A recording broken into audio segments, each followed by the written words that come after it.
Lina, on prend un moment pour parler de quelques dossiers ici à l'île d'Orléans. On va commencer, c'est toujours le sujet qui captive les gens depuis maintenant 2-3 ans, le fameux pont de l'île. On voit les premiers travaux. Vous devez être content de voir que là, on commence à sentir qu'il se passe quelque chose, même de l'autre côté, près de l'échangeur de l'île d'Orléans. Oui, effectivement, là, on voit que c'est vraiment du concret. Ça va satisfaire aussi toute la population de voir que vraiment qu'il y a quelque chose qui s'en vient. Là, on voit les jetés qu'ils sont en train de faire. C'est pour faire l'accostage des barges dans le futur. Et puis, j'invite beaucoup la population. Il va y avoir une présentation virtuelle pour la population sous peu. Quand on va avoir les dates, où on va savoir exactement quand va se faire la présentation, on va le publier sur notre site Facebook de la MRC pour inviter la population également.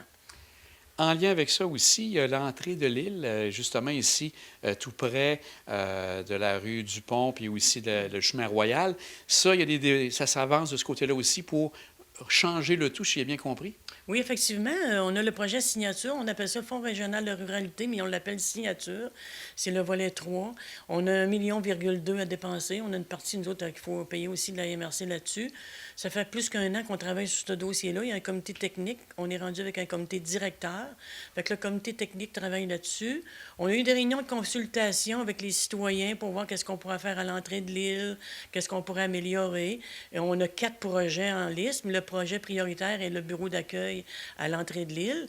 Le comité technique l'a présenté au directeur et puis ça a été accepté parce que le comité directeur comprend le MCC, comprend le MTQ, comprend plein de gens. Pour le moment, c'est le bureau d'accueil. On est rendu à faire l'état de santé du bâtiment parce que ça fait plusieurs années qu'il existe. Ensuite, on va être en devis, en appel d'offres, les permis d'autorisation du ministère municipal. Puis on devrait avoir l'évolution, commencer la réalisation fin de l'été, l'automne 2025. Et donc, ce que je comprends, c'est que tout est sur la table. Est-ce qu'il pourra y avoir une démolition du bureau puis recommencer à neuf? C'est ce que vous êtes en train d'évaluer? Je ne pense pas. L'état de santé, tout va dépendre du bâtiment, de l'état de santé. C'est sûr qu'il y a de l'amélioration. C'est surtout l'extérieur qui va être amélioré aussi. Mais je ne pense pas que le bâtiment est à l'état de le défaire. Donc, ça va être à surveiller. Comme vous dites déjà, les gens verront aussi quelque chose à la fin de l'été, automne 2025, de ce côté-là. Effectivement. Un autre dossier qui est important et qui est toujours intéressant depuis quelques années, plus mobile, c'est la gratuité qu'on retrouve autant sur la côte de Beaupré que l'île d'Orléans. Sûrement quelque chose d'intéressant pour les résidents de l'île d'Orléans. Oui, effectivement, je suis très contente que vous l'apportez. Encore une fois, on a le plus mobile. L'ensemble des maires a décidé d'apporter la gratuité encore cette année, ce qui montre encore l'achalandage. Et puis, plus on a d'achalandage, plus on a de facilité d'avoir une subvention plus haute du côté du MTQ. Alors, comme je vous ai déjà dit, l'essayer, c'est l'adopter, mais on est très content d'offrir encore le service gratuit. Je pense qu'il y a toujours d'amélioration qui est faite par rapport au trajet qui est ici autour de l'île. Je pense que entre autres, Mathieu Tremblay, de Plus Mobile, travaille fort là-dessus aussi. Oui, Mathieu travaille très, très fort et puis écoute la population. On a eu une présentation dernièrement au Relais des Pins, il y a quelques mois. On a eu la chance de discuter avec les citoyens. Fait que, oui, il travaille fort là-dessus. Merci Mathieu, il fait un beau travail. Aussi, je voulais vous parler, vous êtes une des rares municipalités, mais la seule sur la côte de Beaupré, l'île d'Orléans, à adopter à l'automne d'avoir pas 6 conseillers, mais 4 conseillers. Qu'est-ce qui vous a amené à cette décision d'adopter ce que proposait le ministère des Affaires municipales? Effectivement, il y en a 6 dans la capitale nationale. Nous, à l'île d'Orléans, quand le projet de loi 57 a sorti, je l'ai apporté à mon conseil municipal. Je leur ai dit, prenez le temps de réfléchir. On s'est rencontrés au moins 3 fois là-dessus, à chaque réunion qu'on se rencontrait. Regardez ce qui est avantageux et désavantageux. La décision a été prise à l'ensemble du conseil à l'unanimité, en passant. Et puis, du côté des avantages, ben, quand on parle, souvent, ils disent que c'est à cause du recrutement. Moi, je peux vous dire qu'à Saint-François, ce n'est pas un problème de recrutement, parce qu'à Saint-François, à chaque élection, on a toujours beaucoup de candidats. Même, j'ai déjà eu trois candidats sur le même poste. Fait que c'est pas une question de recrutement du côté de Saint-François. Peut-être dans le futur, mais aujourd'hui, c'est pas ça. C'est plus de voir qu'on a la possibilité de le faire. Qu'est-ce que ça va donner? On ne sait pas. On va être comme un projet pour un pilote pour la côte de la MRC et la côte. Les avantages, c'est ça un peu de voir que c'est réversible. Si au bout de 4 ans, on n'est pas d'accord et qu'on voit que ça ne fonctionne pas, on peut revenir à 6 conseillers. Fait que surtout la réversibilité, ça nous a aidé beaucoup à prendre la décision. Les désavantages, c'est sûr que ça va donner peut-être un petit peu plus de travail aux conseillers qui vont rester. c'est pas une question d'argent, de budget non plus, là, pour les salaires. Pour le moment, c'est vraiment d'essayer de voir ce que ça va donner. L'ensemble du conseil était d'accord avec ça. Fait qu'on a hâte de voir ce que ça va faire. Est-ce que ça va amener, comme vous dites, plus de travail au niveau des conseillers, mais sûrement à la direction générale et l'équipe qui est là aussi? Pas nécessairement la direction générale, mais surtout les conseillers. C'est vraiment un projet pilote qu'on essaie pour voir qu'est-ce que ça va donner, de voir comment ça va fonctionner. Ça va-tu bien aller ou pas? Parce que plusieurs citoyens nous disent, même les gens de Saint-François et à l'ensemble de l'île, vous êtes des petites municipalités. Nous autres, on est 584 citoyens, 6 conseillers pour le nombre de citoyens. Pourquoi?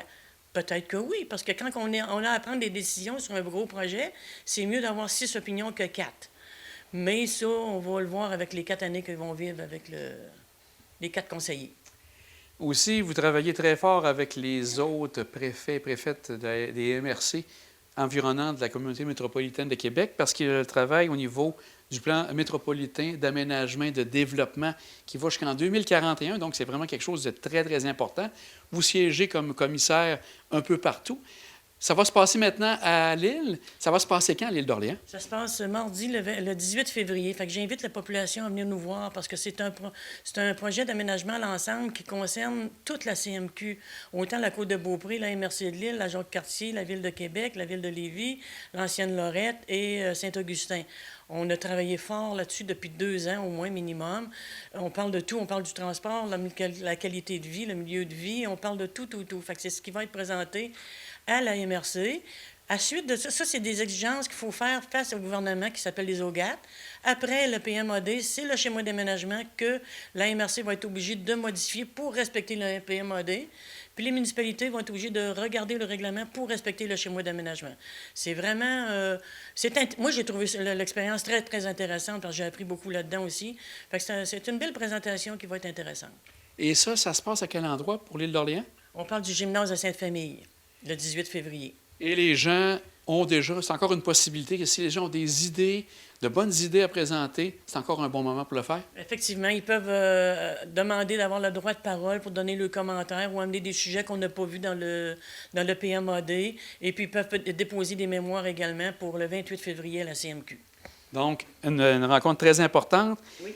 En conclusion, j'aimerais parler avec vous tout ce qui touche le fonds de la région de la capitale-nationale. Il y a une partie qui touche le volet de l'île d'Orléans. Je pense que c'est un fonds, comme vous dites, qui est très important ici. Oui, pour nos entreprises de l'île d'Orléans, c'est un fonds qui est un soutien d'aide, soit pour un départ, améliorer, rendre un service, valoriser l'île d'Orléans. C'est un fonds, puis on a eu un renouvellement. On a eu une lettre dernièrement qui renouvelle au fonds encore pour l'année 2025. 25. Et puis, comme exemple, dernièrement, on a donné un soutien au Resto du Sud de Saint-François pour qu'ils puissent produire des pizzas congelées à l'ensemble de la population. Fait que ça, c'est un exemple que je vous donne. Il y en a beaucoup d'autres. On a un comité d'experts là-dessus qui analyse tous les dossiers qui rentrent. Fait que, on a des critères. On a une entente qui dit si vous respectez tel critère, oui, vous avez droit au projet.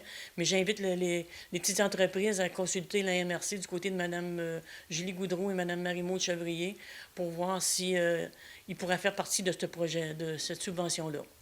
Donc, on va surveiller ça avec grande attention. Puis comme on se disait, bien, le pont de l'île, bien, on a quelque chose de toujours intéressant à parler. Et aussi, bien sûr, il y a bien d'activités ici à la MRC puis pour l'île d'Orléans. Un grand merci, Elina, pour votre moment, d'avoir pris du temps avec nous. Merci beaucoup pour l'invitation, ça me fait plaisir.